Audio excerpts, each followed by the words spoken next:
Okay, well, since it's almost 2 minutes past 7:30, as per schedule time, so we can start. Assalamu alaikum and good evening to everyone who has joined us, and a very warm welcome to our esteemed guest who is joining us today. Allow me to welcome you all once again to this much awaited event of the Bioverse Club. I am Bushra, and I find immense pleasure in being the moderator for this event today.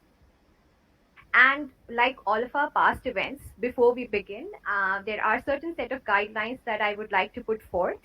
I would request everyone to please mute themselves, and this will enable us in smoothly running the event. And should you have any questions or queries, you're most welcome to put them up in the chat box.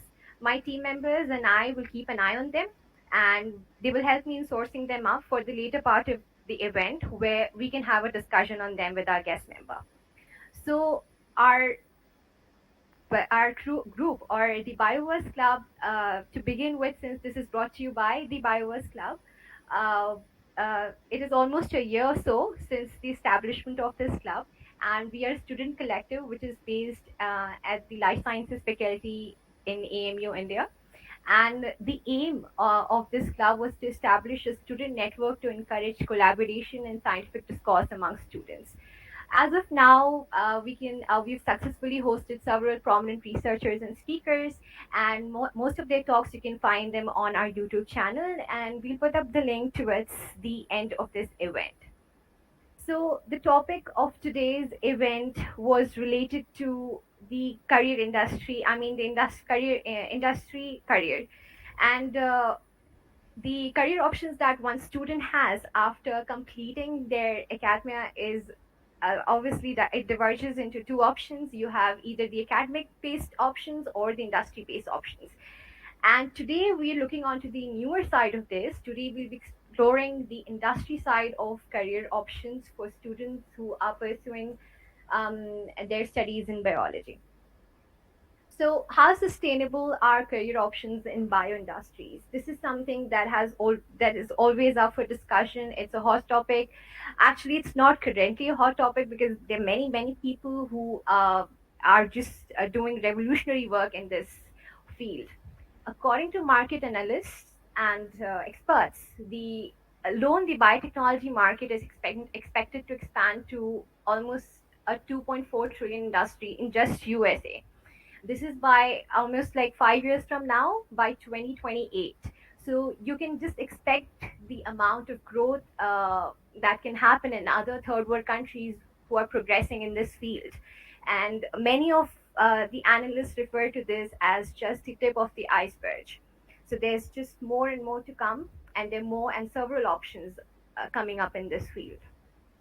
So about our speaker, he's Dr. Abdul Haseeb, and he's currently serving as the Assistant Director at LifeSensors, which is a research-based, company in Pennsylvania, in USA, and he's also been at the Children's Hospital of Philadelphia as a postdoc research associate. And his research has helped in identifying the role of various OX genes in neurological and skeletal disorders. He's also worked as a research scientist at NeoMed, as a PDF postdoctoral fellow at Metro Health Medical Center at University of Kansas, and I'm sure there are many more that I might have left behind. But perhaps the most exciting of them all was his current work on PROTACs and molecular glues. His current quest for optimizing this technology and monitoring their effect on the degradation of proteins is something that we'll all like to hear about from him. For beginners, this revolutionary entity of PROTACs is capable of removing unwanted and undesirable proteins with very high specificity and efficiency in comparison to the existing therapeutics. This is something that's very revolutionary about PROTACs. So thank you so much for joining us, sir. And I would like to hand over to you.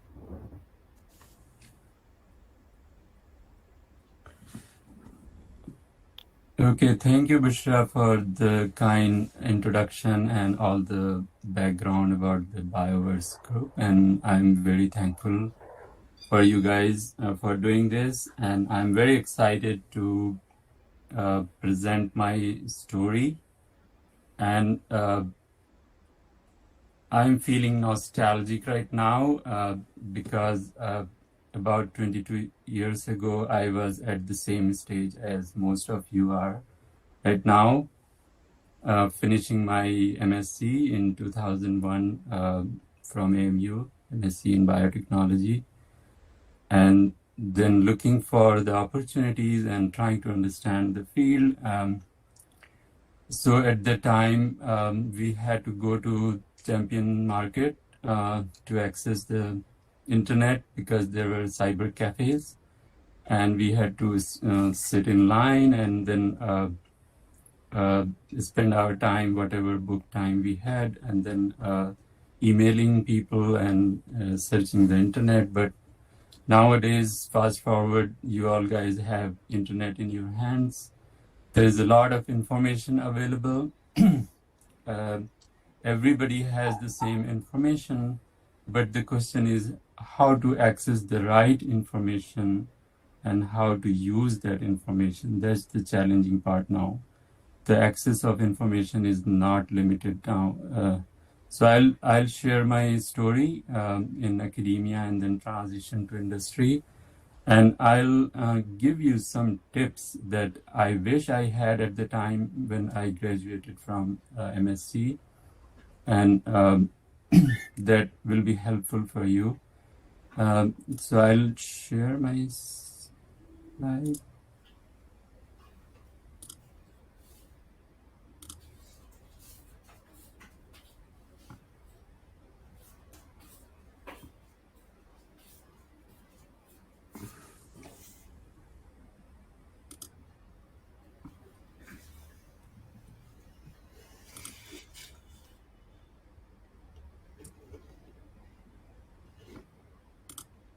Can you see my slide?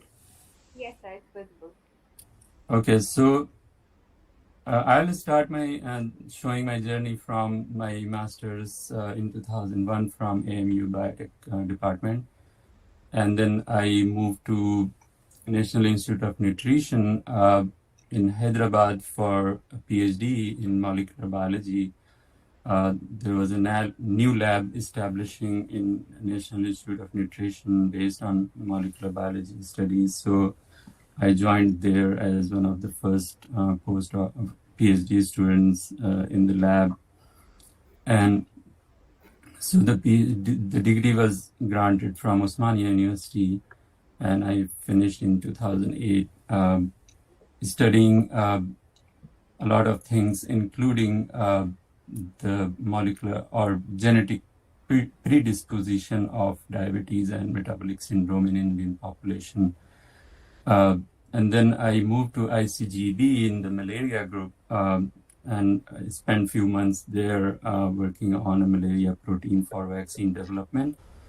And then I came to the US in 2009, and I was in a virology lab working on a very dangerous virus called hantavirus. So I worked in virology for a year, and then I moved to Case Western University. And from here, I was working on the inflammatory diseases of the joints, including osteoarthritis and rheumatoid arthritis. So this theme stayed until 2021. I kept working on the same topic in a couple of labs. And then I transitioned to LifeSensors in the industry. So, sorry, this should be 2021 to present.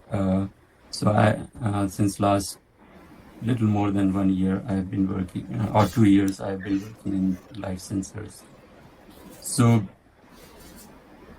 I want to talk about how to navigate the post-PhD life in the US. What are the challenges and opportunities? Because when we are thinking about coming to the US or going to Europe, there are many questions that we don't know, and how to navigate, how to best manage everything in the US or in a foreign country.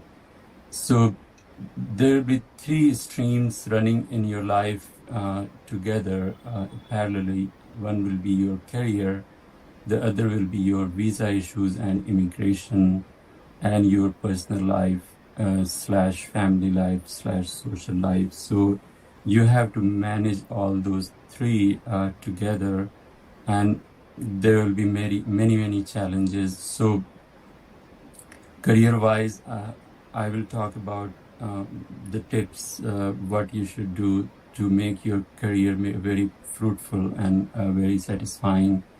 Visa immigration issues, you can talk to your employers about H1 visa or other things. I will not go into details of anything, but I'll just touch on just telling you the issues that we face when we come here. So the bottom line of this slide is that you have to navigate all these three things together. You should not compromise one for the other. Uh, keep an eye on your visa issues, and if you want to stay here for a longer time, you should think about applying for immigration early and preparing all the documents and references and everything for that early, so that you're not stuck at the later stage. I know you guys are at different stages in your studies. Some are in college, BSc, some are in MSc, some might come here early as for PhD. You might get an opportunity. That's great, because if you do PhD from here, life becomes very easy compared to coming after PhD. But of course, everybody cannot get the opportunity to come here. So after that also, there's no end of the world. You can navigate, and if you network well, you can talk to your seniors and your peers. You'll get the guidance. So in personal life, you have to think about, if you start a family, you have kids, you have to think about their education, where to stay, what school you should choose, and all those things will occur, and you have to manage all those things. So keep that in mind, that there are these three streams running together, and you have to manage everything. So coming to the topic of academia to industry transition, so why we should transition from academia to industry is not necessary. You may get opportunities to establish yourself in academia, but the truth is that the field is very saturated. It's not realistic for everyone who has a PhD to get a faculty position in academia, and that's the goal you are going for.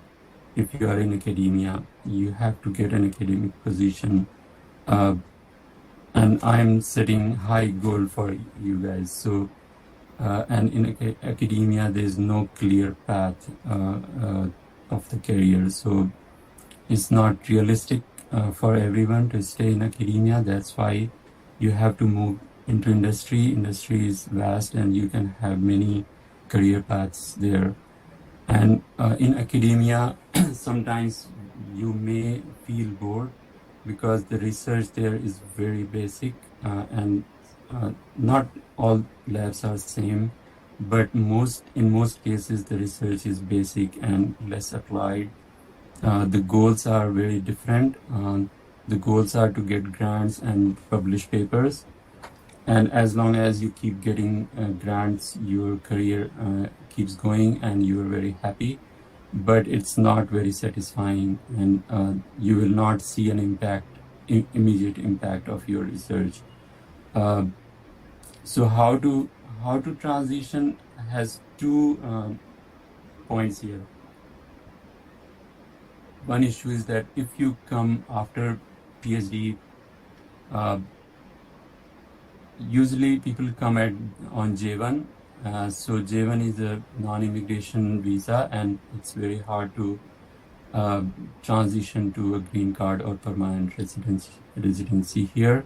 So you have to navigate that and think, as I said earlier, you have to think about getting a green card early. These are very practical issues that I'm sharing right now, apart from science.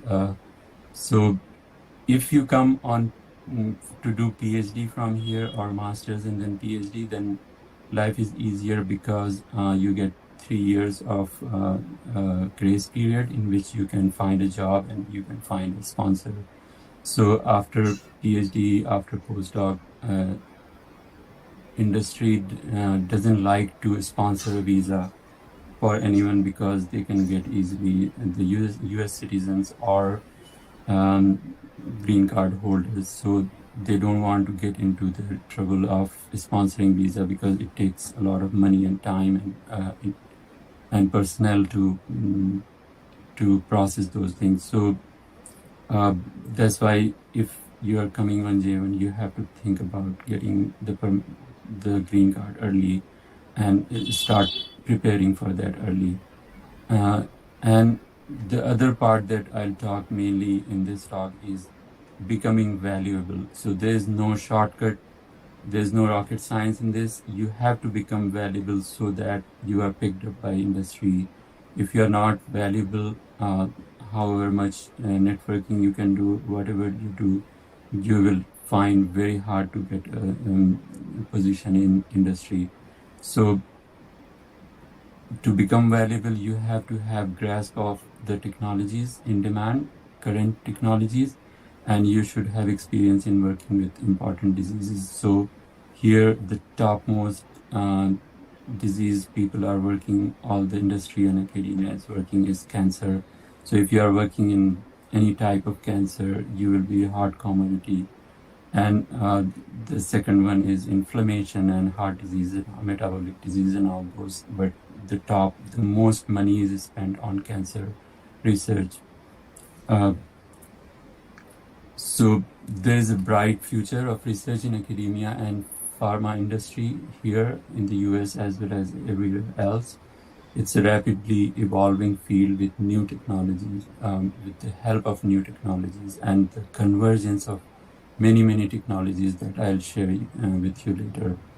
And more companies are engaged in biopharmaceutical industry and technology research because there is a lot of money going into this, and there is promising economic outlook for biopharma, as Bushra touched on a little bit on the money part of it. So there are diseases that the human being has to tackle, and it's a challenge. Like cancer is a big challenge. It's a big killer and big burden on the economy. So everyone is going against cancer, and there's a lot of push and a lot of funding for this, especially in pharma, in the biotech and pharma industry. So it's a bright future for you guys, and you should not feel that you're in any less important field. So, and now I'll share a few new therapeutic approaches, and then I'll share the technologies that are causing these approaches to develop. So the first one you might have heard about the mRNA therapy because of the COVID vaccine.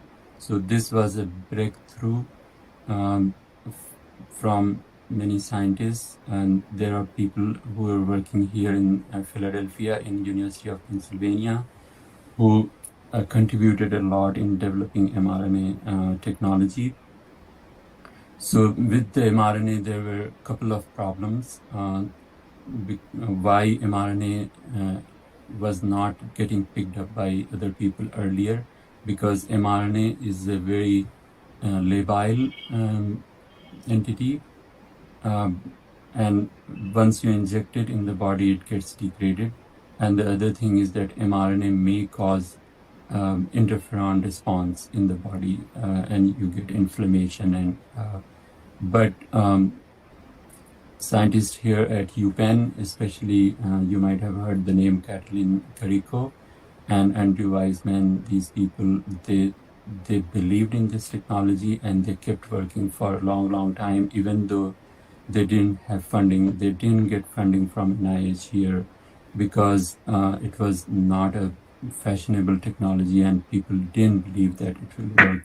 But they kept working on this technology for a long time. And then Caroline Carico had to move. She didn't get a faculty position here. She had to move to Germany and join BioNTech. So sometimes you work on something and you don't get rewarded immediately, but there might be a change in paradigm and your technology gets accepted. So the way they tackle this is to change the structure of mRNA, including modified nucleotides and making it less immunogenic in the body and making it more stable. So in mRNA technology, what we do is that you transcribe the DNA template, and then using different nucleotides, poly-A tail caps, and these things are to stabilize it, and then you purify it, and then you inject in the body, and it goes and finds its target and kills its or cures the disease. So that's how we have these vaccines, the Pfizer and Moderna vaccines. They work on the mRNA technology. So, and the next therapeutic modality is cell and gene therapy. So sometimes they are grouped together because they have many common points. So in the gene therapy, you inject your gene with through a virus that go and encapsulated in nanolipid particles, and it goes in the body and corrects the gene that you are targeting. I am not going into the details of any of these technologies, just touching a little bit on everything, so that you have an idea what technologies to go after and what therapeutic modalities to go after in your career. So this is in vivo gene therapy, and in cell therapy, you take out the cells of the person and then modify in vitro or ex vivo and grow the cells, and then you inject the cells. So this part is cell therapy and this part is gene therapy. So cell and gene therapy is also growing very fast, and again in this field also Philadelphia is playing a big role because scientists at UPenn, they are working hard on this. So, and then CAR T cell therapy is a type of cell therapy or gene therapy in which it's a specific kind of cell therapy in which the T cells are modified, and you put a foreign T cell receptor that you modify and inject in the cells and modify the cells. So T cells by themselves, they express their own T cell receptors, but you can modify those T cell receptors to express the receptors that can go and bind to the disease-causing proteins and then recognize those cells which are expressing those proteins, unique proteins. For example, some cancer cells, they express unique proteins. So these CAR T cells will go and bind to those cells and kill those cells, the cancer cells, and not kill other cells, other healthy cells. So what you do in the CAR T cell therapy is that you collect the blood from the patients and isolate the T cells and then modify those T cells to express the CAR, chimeric antigen receptor, and grow those cells in the lab and then inject the cells. So there's this is lengthy process, but this is working right now. But the technology has to grow and more people need to work on this, because this is a long process and it's very technologically demanding process. So we have a lot of potential to grow this field. But another modification of this technology is coming up. It's very novel, in which you inject mRNA in the cells such that you can modify the CAR and the T cells to express your CAR. So that's coming up, new technology. So the fourth one I want to talk is something that we are working on at LifeSensors that Bushra touched upon, is the targeted protein degradation, or PROTACs.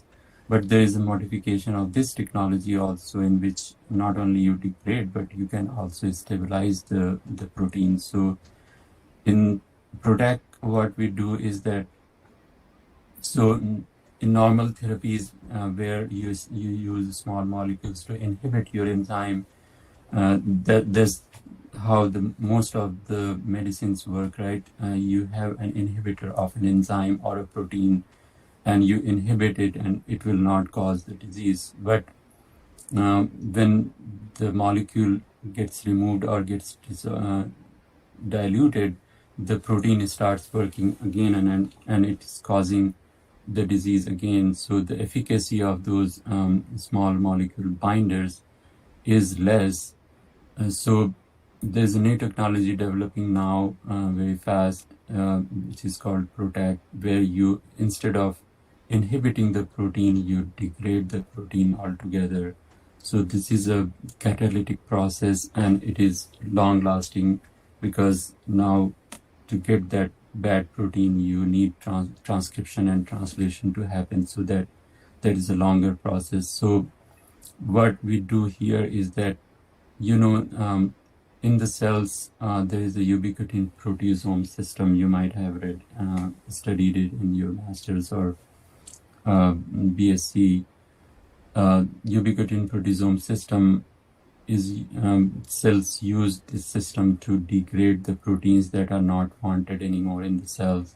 So this technology takes advantage of that system. So Ubiquitin-Proteasome System involves 3 categories of enzymes. One is E1 enzyme, and E2 and E3.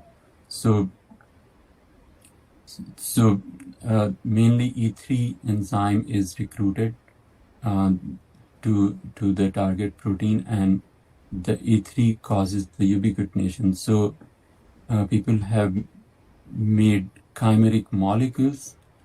The one warhead of this molecule will bind to the E3 ligase, and the other warhead will bind to the target protein.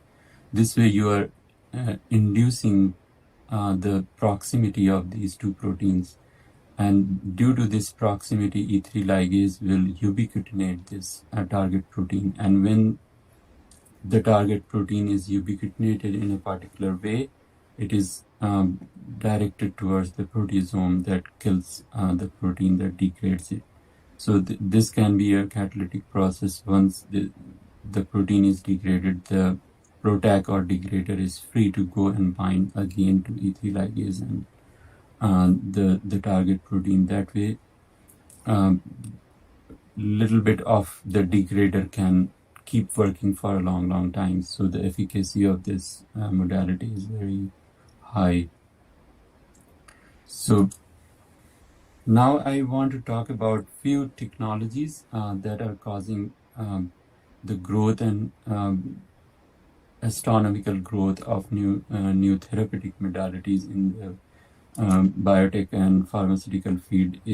So the first one I will talk about is nanotechnology. So mRNA technology I talked about. So in that also, this nanotechnology has been used. So what is nanotechnology? It's a technology in which very small entities are used. So in the scale of nanometers, so 1 to 100 nanometer materials, which will have the properties that will be different from bigger materials. So when you are playing in that range, you call it a nanomaterial or nanotechnology. So liposomes, fluorines, dendrimers, carbon nanotubes, graphenes, all these are part of nanotechnology.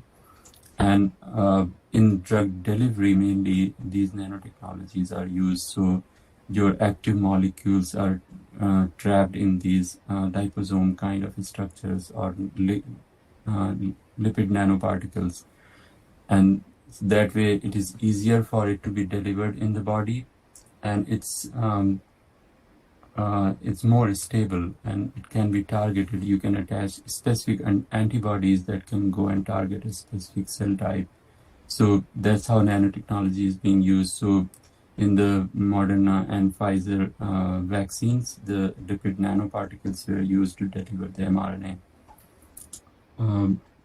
So the next technology is next generation genomics and transcriptomics and single cell technology. So you might have heard about next generation sequencing. So when I finished my master's at that time, this next generation, the Sanger sequencing, capillary based and automated, they were coming up. But just before that, people were doing sequencing through gel, the SDS gel, and they used to run long gels. That process was like 1 week long. But then Sanger sequencing came, that was automated and fluorescence based. Then this next generation sequencing in the last 10 years, it has developed and it has revolutionized the field of sequencing. So now you can do next generation sequencing, you can sequence thousands and thousands of strands in 1 hour, and the price has gone dramatically down. So this technology has changed the field dramatically. So there are two types of next generation transcriptomics or genomics. One is heterogeneous. You take a tissue and you isolate the RNA and you do the bulk RNA sequencing and you get the bulk expression data. So here a tissue, as you know, has many cell types. So you get the bulk data, but there are so many things you don't know what is happening. So you don't know the cell types in it and which cells are expressing which genes in more abundance. But the single cell RNA sequencing has changed that. So in single cell RNA-seq, you can isolate from heterogeneous tissue, you isolate individual cells and you can sequence the transcriptome of individual cells separately. That way you get the clustering of the cells. Different cells are clustered in different groups based on their expression of different genes. So then you know that, okay, this tissue is expressing, this tissue harbors so many types of cells, and those cells are differentiated by different genes. So if you have to target a particular cell type, you get better image from single cell transcriptomics data.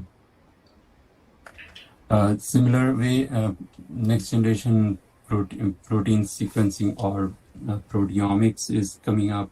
So it's this method gives the capability to do a high-throughput proteomics. Earlier proteomics, you could run 1 sample or 2 samples at a time, but now you can run hundreds of samples together.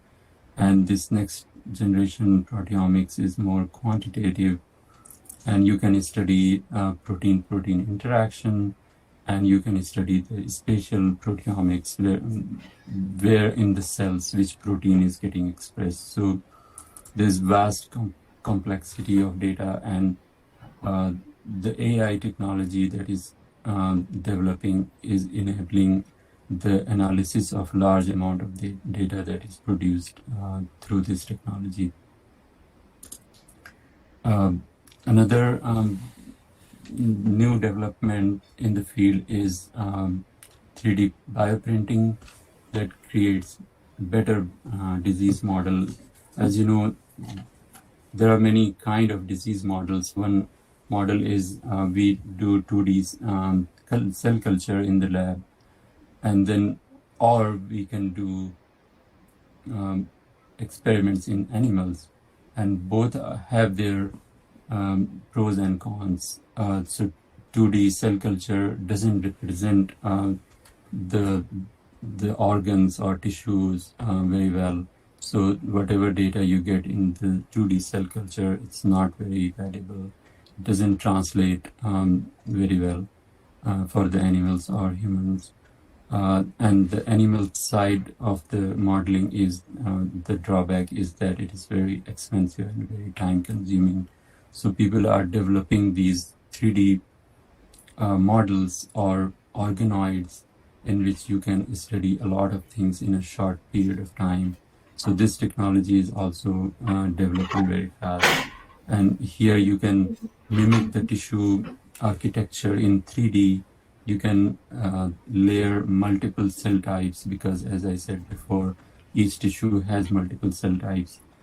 So you can put multiple cell types and make an organoid. It will be very similar to the actual organ. And you can generate the disease microenvironment through putting different kind of circulation and everything. So you can develop this on microchip, and you can personalize this modeling by taking the cells of the patients and developing the organoids, and that way you can develop the personalized medicine. So this is very useful technique. So the next is CRISPR technology. You might have heard about this. This was developed a decade ago in 2012. This picked up. So in CRISPR, in short, it's clustered, regularly interspaced, short palindromic repeats, and this is the DNA part of it, and then Cas9 is the protein that is associated with it. So it's kind of a pair of scissors that can cut the DNA at your will, the way you want to cut it, the place at which you want to cut it, and then the cellular repair mechanism fills that cut, and this way you can modify any gene anytime. And this is supporting the gene therapy a lot, this technology. So based on CRISPR technology, you can modify even cell therapy. You can do CRISPR on cells and modify your gene. So both cell and gene therapies are being supported by CRISPR technology.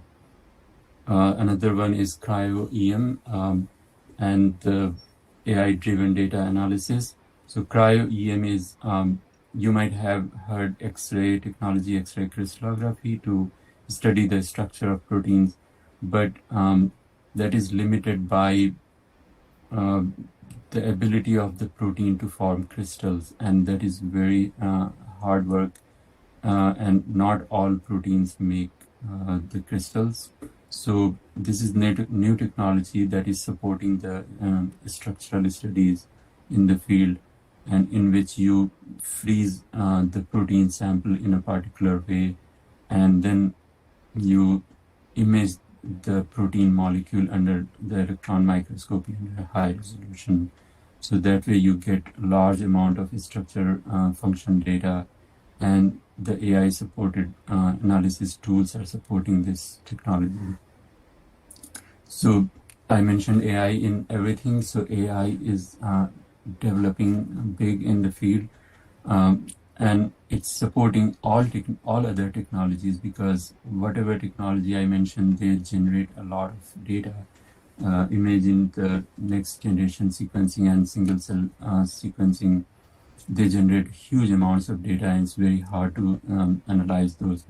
So it's the convergence of AI technology that is helping all those other technologies. So the data management, the data analysis, and getting the insights from those data, and the finding the patterns and correlations, and even in drug discovery. So even a small molecule drug discovery is supported by AI, because AI can do a virtual screen of thousands or millions of compounds. without doing any actual experiment. So these are the technologies I mentioned. So the bottom line, I will say again, just a take-home message is that become highly valuable by acquiring expertise in novel therapeutic modalities and modern technologies, and uh, and you will be picked up by industry. There is no problem in that. So with that, I'll stop here and thank you very much for listening to me. And I can answer any questions.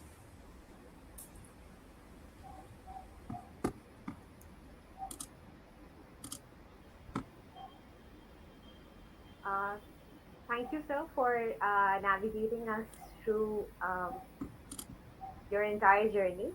It has been enticing to see these areas, diverse areas of biology that you have traversed and maneuvered. Apart from this, I think I also believe many would benefit immensely from your tips on balancing life in the States. And thank you for also walking us through the various breakthrough technologies that you talked about, be it the nanotech or the NGS, bioprinting, CRISPR, cryo-EM, and AI and big database technologies. And I think all of these are the future, and all of these are something that everybody is trying to bring some good research to the table on. Apart from this, there are certain questions that we had from some students, most of which you've covered through your, I would say, highly detailed presentation. Many were based on, whether starting career in the States or abroad after PhD or after Masters. And I think you've answered that in detail and with great insight. So that's already answered. Apart from this, someone did ask, most of the students did ask, like, what kind of skills should one possess at this stage in career, like at the master's stage, so that it would help them in gaining admission at the PhD level abroad.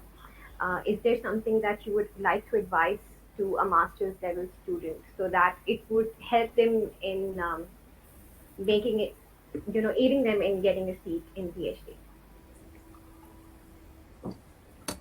So I'll say whatever you have learned in your you learn in your masters.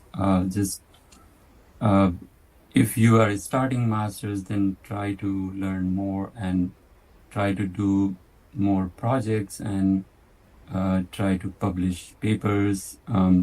So it's hard work, and you have to be in close collaboration with your mentors or your teachers. What I have seen among my peers is that whoever got a publication, even though a small publication, they easily got the um, PhD in a good institution or abroad. So of course, for going abroad, you have GMAT and GRE and all those things, TOEFL. But if you have a paper published, which everybody cannot get the opportunity, but if you push more, try to get a paper published, even though it's a small paper, that just shows that you worked hard and you understand the field very well. So that's one major thing that I'll suggest based on my experience looking at my own journey and other people's journey. Thank you, sir, for providing insight. Apart from this, there's another question. This is about PROTAC that you mentioned and that you're working on currently. So, what are some of the specific proteins or targets that you're currently focusing on in your research? And how do you envision these targets impacting the development of new therapies? If you would like to provide us. So we work on many targets, mainly in cancer and neurodegenerative diseases. But LifeSensors is a Ubiquitin-Proteasome System company. So we develop a lot of tools also that support this research. And most of the research, we work as a contract research organization also, and we get projects from our clients, and most of the clients, they are working on any cancer target, like many cancer targets. So that's why I'm saying cancer is the biggest disease that people are going after, and is the most challenging disease to control. So to give few examples, KRAS is a big target protein which people are going after. BRD group of proteins people are going after, and in neurodegenerative diseases there are proteins that cause the amyloid formation, alpha-synuclein, tau proteins. All those people are trying to target and degrade. And some of the targets, or some of the PROTACs which are in clinical trials or very advanced trials are against cancer mainly and neurodegenerative diseases. So Arvinas is a company that is the pioneer in this field. It has developed a PROTAC against androgen receptor that causes prostate cancer. So I hope this answers your question. Yes, sir. Thank you so much. I'm sorry to bother you again. There's another question that I would like to ask you from the same thing from PROTAC only.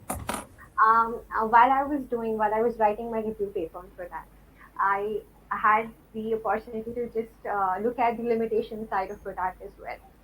So, amongst the, I mean, small pool of limitations that it has, one was a bit prominent one about the bioavailability and about the large molecular weight. So, do you think? Are there optimizations to improve this particular limitation of products? Because of the large molecular weight, it is very difficult sometimes for product to act in a specific manner, and sometimes it also doesn't crosses the blood-brain barrier, so it becomes difficult to handle diseases related to that particular area as well. Yeah, you nailed it. That's the biggest problem of PROTAC is because, as I showed in the structure, there are two warheads, and those warheads need to be combined with a linker. So that makes the PROTAC very big, and because of it being big, the pharmacokinetics and pharmacodynamics are very different for PROTACs. But people are developing such PROTACs. There are a large number of screening uh, campaigns which are and some are being successful. So, and Arvinas has reported one PROTAC that crosses the blood-brain barrier. But there is another modality I didn't mention in my talk. It's called molecular glues. So these molecular glues are single molecules, but they have the capability to bring two proteins together. So they work similar to PROTAC because they are proximity inducing molecules. So they bring some E3 ligase and the target proteins together. So many people are moving away from PROTAC because of this reason, and this molecular glue field is growing also, but PROTAC. So what I didn't talk about much was protein stabilization. So similar molecular glues or PROTACs can be recruited uh, to bring together proteins that can remove the ubiquitin from the target protein. So those are called deubiquitinases or DUBs. So if you because some of the proteins in the cells naturally they get ubiquitinated and they get degraded, so their half-life is low. But if you bring a dub and remove that ubiquitin, then you can stabilize. So in some cases, you want to stabilize some proteins that may have therapeutic value. So again, molecular glues are being developed for both protein stabilization and protein degradation. But very good question. Okay, thank you, sir. I mean, this was something really new. I read about cryptacs, but molecular glues, I think, changes the whole game. It's a Hmm. smaller identity and better for bioavailability. Yes. Apart from this, you mentioned about how cancer is, I mean, something that researchers are working and I mean hardly working on. This is a hot topic research ever since, Hmm. and it's not dying down any day sooner. So, what would you, I mean, suggest to students who want to maybe pursue research in diseases that are, I mean, I would say rarer in population, that is hard to get funding for, and how, I mean, what kind of perspective do you have? I mean, what would you suggest to students who would want to, not maybe not go further with cancer, but some other rare diseases which are very hard to find funding for. Yeah, so that's the challenge, right? If there's no funding or if there are not many people working in the industry, but of course, if you have these technologies at your hand, you can use those technologies uh, to find cures for rare diseases also. So uh, there are groups here. So try to find your passion. If you are passionate about a particular disease and you want to go after, try to become expert in that, and try to latch on with some experts which are very well known in the field, and you work with them, and then find, if you want to go into industry, find a company that is working on those diseases. So there's no this is common sense, and there's no rocket science in that. You have to be passionate about whatever you're doing and try to become good in these technologies. So, for example, if you have next generation sequencing technologies that you have learned, and AI based data analysis, then you can be picked up by any group or any company. So later on, if you want to even change the disease group, if you have that technology at your hand, then you can switch the disease field also. So everything boils down to becoming very, very good in advanced technologies and understanding of the diseases. Exactly. I mean, gaining expertise is more important. Yes. Thank you, sir. So, this is the last and final question, and with this, we wind up. You mentioned about different states that you've worked in. I mean, different states of the US that you've worked in, Philadelphia, Kansas, and etc. So, regarding fundings and PhD studentships and scholarship, is there a variation according to the state? I mean, budgets.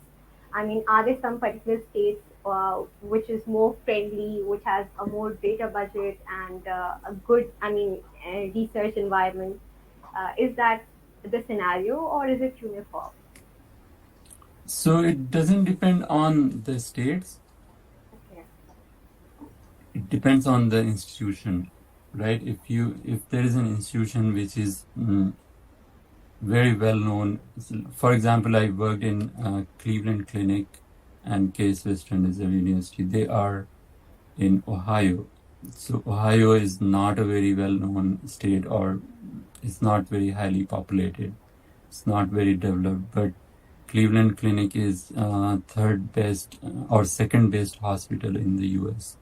So because it's a big institution and good institution, it always has good funding. So, but state wise, it will make a difference because there are more institutions in on the east coast or the west coast. So you will find more because these places are more populated also. So in the middle there is not much population, so less development, less institutions. But there are some big institutions that are in those states.